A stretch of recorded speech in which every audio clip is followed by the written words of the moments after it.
Welcome back all dear students. आपका स्वागत है हमारी अनंता कोचिंग क्लासेस के अंदर। बच्चों अपन बात कर रहे थे जैसे कि प्रदूषण के बारे में, है ना। अच्छा टॉपिक है अपना प्रदूषण का। आज अभी के टाइम में क्या हो रहा है कि बहुत ज़्यादा ही चीज़ें ऐसे यूज में ले रहे हैं जिसकी वजह से प्रदूषण बढ़ रहा है ना।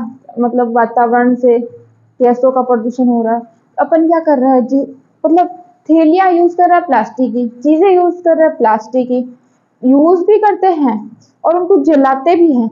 अब अगर अपन प्लास्टिक को जला रहे हैं तो उससे क्या होता है बच्चों, सबसे जहरीली गैस है कार्बन मोनोऑक्साइड, जिसका फॉर्मूला होता है बच्चों CO। कार्बन मोनोऑक्साइड जो है बहुत जहरीली गैस होती है। तो ये क्या होती है कि सीधा वातावरण के अंदर जाती है और वातावरण में जाते ही सभी गैसों के अंदर मिक्स होगी तो होगी ना प्रदूषित, वातावरण हो गया प्रदूषित।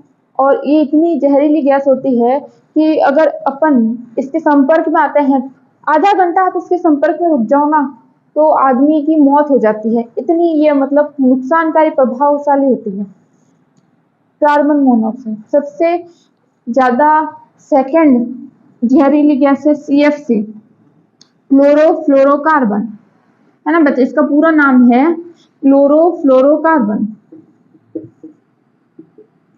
क्लोरोफ्लोरोकार्बन क्या होती है, अपने आप को घर में भी देखने को मिल जाएगी, है ना। आप घर में भी इसको देख लोगे, घर में भी देखने को मिल जाएगी। तो क्लोरोफ्लोरोकार्बन क्या होती है कि अपन फ्रीज के अंदर जो गैस यूज करते हैं वो ही क्लोरोफ्लोरोकार्बन है।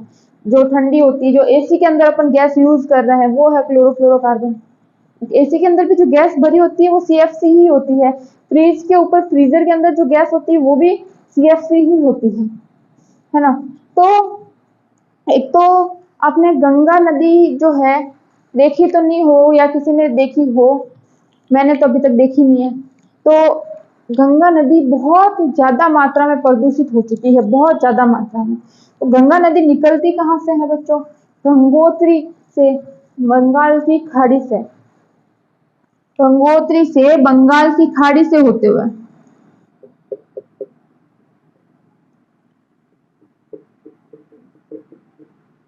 गंगोत्री से बंगाल की खाड़ी से गंगा नदी निकलती है। तो अभी क्या हो रहा है कि गंगा नदी के आसपास 100 शहर बसे हुए हैं, बहुत 100 शहर बसे हुए हैं। कानपुर है, उत्तर प्रदेश है, बिहार है, बहुत सारे शहर बसे हुए हैं। अब ये शहर क्या कर रहे हैं, इसके अंदर इतना ज्यादा कचरा फेंकते हैं। मतलब एक गंगा नदी को नाला की तरह, नाला नाला होता है ना कि जो गंदगी से भरा पड़ा रहता है, बस वैसा इसको कर दिया। क्योंकि इतने शहर इसके आसपास बसे हुआ, कुछ भी कचरा उठाया गंगा नदी में, कचरे की टोली आई गंगा नदी में। तो इस गंगा नदी को बहुत ज्यादा प्रदूषित कर दिया। एक नाले की तरह नाला बन गई है गंगा नदी, जो इतनी पवित्र है, नाला बना के छोड़ दिया इसको, है ना। तो बच्चों कि इसके 2016 के अंदर एक कानून स्थापित किया गया, एक मिशन बनाया गया, स्वच्छ गंगा कानून, है ना। कब बनाया गया बच्चों, 2016 के अंदर, कि भाई जो गंगा इतनी ज्यादा दूषित हुई है, दूषित हुई भी इसलिए कपड़े धोने हो गंगा नदी पे, नहाना हो गंगा नदी पे, है ना। हर चीज गंगा नदी के अंदर, छोटी मोटी कुछ कचरा फेंकना होगा गंगा नदी में। अरे लाखों लोग आते हैं गंगा नदी में शव की लाख लेके, वो भी गंगा नदी के अंदर। इतनी पवित्र है, इसको नाला बना दिया इस पवित्र गंगा नदी को, है ना। तो बहुत ज्यादा इसका पानी दूषित हो चुका है, प्रदूषित हो चुका है। तो प्रदूषण का बहुत अच्छा एग्जाम्पल है गंगा नदी। इस 2016 के अंदर एक नियम कानून बनाया गया, इसको स्वच्छ करने के लिए एक मिशन बना दिया गया था, है ना, गंगा नदी को। ठीक है बच्चों, तो एक बार मेरे चैनल को लाइक कर देना, सब्सक्राइब कर देना, शेयर कर देना, ताकि इससे रिलेटेड मेरी सारी वीडियो आपको देखने को मिले। देखो बच्चों, जो प्रदूषण हो रहा है, तो प्रदूषण भी 4 टाइप के होते हैं बच्चों। वायु प्रदूषण, ध्वनि प्रदूषण, मृदा प्रदूषण और जल प्रदूषण। मृदा प्रदूषण कैसे है, अपन क्या करते हैं खेत के अंदर, किसान क्या करते हैं, नॉर्मली खाद की जगह किसका यूज करते हैं, रसायन, केमिकल खाद का, रसायनों का यूज करते हैं अच्छी फसल के लिए, जल्दी जल्दी फसल के लिए। अरे आप उसका यूज कर रहे हो, लेकिन जो मृदा मृदा है, जो मिट्टी है, वो तो केमिकल से हो रही है ना, केमिकल से संबंधित हो रही है ना। उस मृदा के ऊपर तो उसका इफेक्ट पड़ रहा है, वो तो प्रदूषित हो रही है, तो मृदा प्रदूषण हो रहा है। ध्वनि प्रदूषण बच्चों, कहीं भी शादी आई है, 2 बजे तक डीजे वीजे चल रहा है, मजे से डांस वांस कर रहे हैं। अरे आप लोगों के घर में शादी है, आसपास वाले तो सो रहे हैं, पड़ोसी तो सो रहे हैं, आप 2 बजे तक डीजे बजा रहे हो। अब तो वैसे 10 बजे 10 बजे तक बजाने का ही है कानून तो, लेकिन फिर भी बजाते हैं, 2 बजे तक मजे लेते हैं, मेरे यार की शादी है। तो उस उस ध्वनि से कितना प्रदूषण होता है, अपने कानों को जो कितना नुकसान होता है। अपने कान ज्यादा तेज आवाज नहीं सुन सकते, लेकिन फिर भी शादी के हिसाब से सुनते हैं, वो कानों को सीधा डायरेक्ट जाके नुकसान करता है, इफेक्ट डालता है ना। तो उसको ध्वनि प्रदूषण बोलते हैं। वायु प्रदूषण, अपन जिस चीज का यूज नहीं भी करना होगा ना, वो चीज वेस्टेज कर देंगे, ऐसे ही फेंक देंगे। प्लास्टिक की थैले रोड पे बहुत सारे आपको देखने को मिले, सबसे ज्यादा मिलेगी गांवों के अंदर। शहरों के अंदर तो सफाई वाले कर्मचारी आ जाते हैं गलियों में, लेकिन गांवों के अंदर एक जगह ढेर करा हुआ, यहाँ पे एक जगह इस तरफ ढेर करा हुआ, एक मैदान के अंदर ढेर करा हुआ। अरे कचरा प्रबंधन, कचरा प्रबंधन का मतलब क्या है? एक आप एक जगह गड्ढा खोद के उस कचरे को डाल दो या जला दो। और प्लास्टिक को तो जलाओ ही मत, क्योंकि प्लास्टिक सबसे ज्यादा नुकसान करता है। प्लास्टिक को जलाते ही जो जहरीली गैसें निकलेगी, जो सबसे ज्यादा अपने को ही नुकसान करेगी। और अपन पास में खड़े होकर उस कचरे को देखते भी है जलते हुए, पूरा जलेगा कि नहीं, जब तक वो पूरा नहीं जलेगा वहां से हिलेंगे नहीं अपन।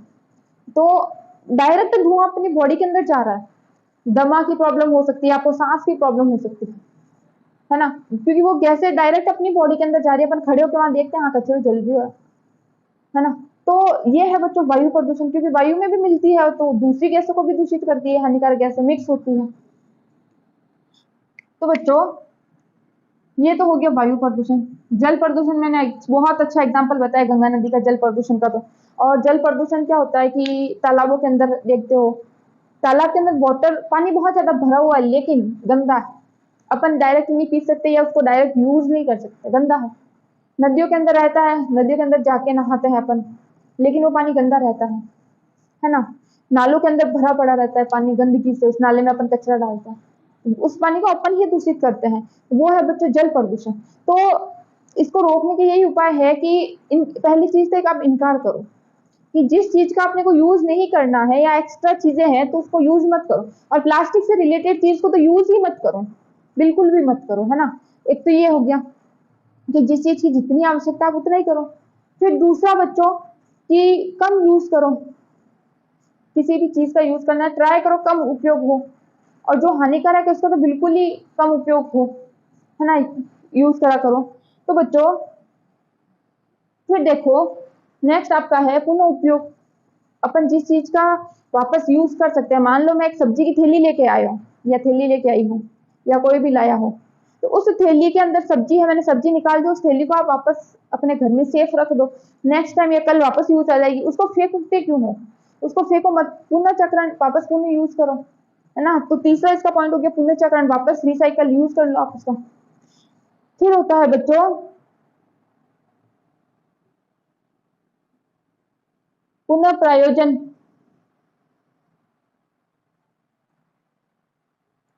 देखो पुनः प्रयोजन का मतलब क्या होता है बच्चों?